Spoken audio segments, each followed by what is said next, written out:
मथुर या प्रसिद्ध नंदीचा उल्लेख असून राहुलदादा पाटील यांनी मथुरी जोडी बैलगाडा क्षेत्रातील पवई नाव असल्याचं मत व्यक्त करण्यात आलं. समर्थकांच्या प्रतिक्रियेमधून राहुलदादाची प्रतिमा एक प्रभावशाली, स्पष्ट वक्तेपणा आणि आपल्या मतावर ठाम राहणारे व्यक्तिमत्व म्हणून दिसून येते.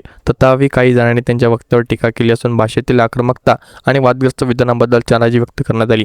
काही कमेंटमध्ये राजकीय आणि प्रशासकीय संदर्भातील संयम बाळगण्याचा सल्ला देण्यात आला. एकूणच या पोस्टमध्ये राहुलदादा पाटील यांच्या भोवती असलेला मोठा चाहता वर्ग, मथुरबद्दलचे आकर्षण आणि बैलगाडा शर्यत क्षेत्रातील स्पर्धात्मक वातावरण स्पष्टपणे दिसून येते. समर्थकांसाठी ते नेतृत्व करणारे व्यक्तिमत्व आहेत, तर टीकाकारांसाठी ते वादग्रस्त मत मांडणारे व्यक्ती आहेत. त्यामुळे ही पोस्ट बैलगाडा शर्यत क्षेत्रातील सध्याच्या भावना आणि चर्चेचं प्रतिबिंब म्हणून पाहता येते. काही लोक टेंगो घेऊन ते मेसेज करत राहतात घरी बसून. असं कधी करू नका. हे मेसेंजर वगैरे 0 मिनिटात काढता येतात. एखाद्याच्या दिमागात बसला ना हा चुकीचा मेसेज करतोय. अजून एखादं नाव माझ्या लक्षात नाही आहे, तो कदाचित त्याचा मी सगळा बायोडेटा काढला ना त्याला तोडून फेकून देणार प्रामाणिकपणे घरी जाऊन.